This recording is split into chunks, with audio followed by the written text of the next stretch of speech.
Hi guys, hope you're all okay. Today I'm going to be reviewing Spider Bones by Kathy Reichs.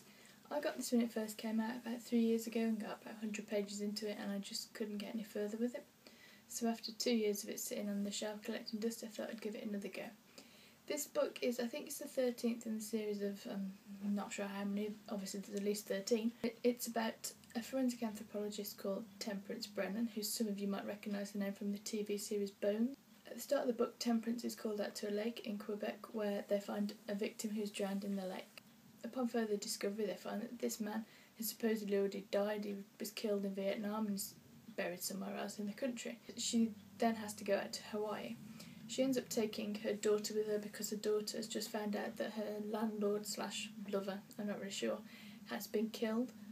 Temperance thinks that taking her daughter to Hawaii and ignoring her while she goes to work on a murder case might make her daughter feel better for some strange reason.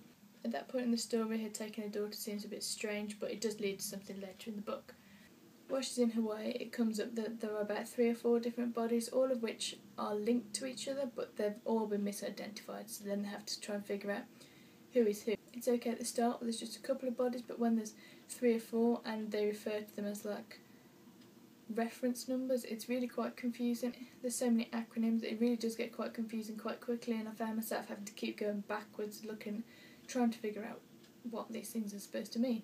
Temperance then, for some reason which I really can't remember now, it wasn't that interesting clearly, invites one of her exes, Detective Ryan, out, who brings his recovering drug addict daughter with him.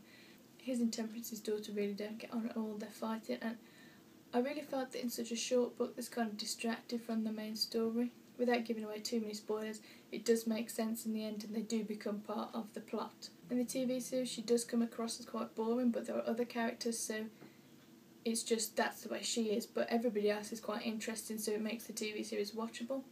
But I felt as a main character in a book there just wasn't enough to interest me there. She really is quite boring, and while I know this is a story about a murder case, it would be interesting to know more about her.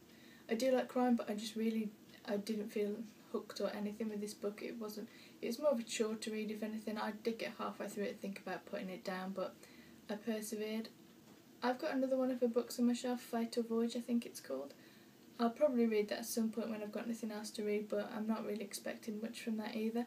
I would like to find out if, this one was just a bad one, because I've read quite a few reviews where people who've read all of the series of the books just haven't found this one quite as exciting. If you've read Spider Bones, let me know what you thought of it. If you're thinking about reading it, I hope you enjoy it. Thanks for watching, hope you enjoyed the review. See you next time.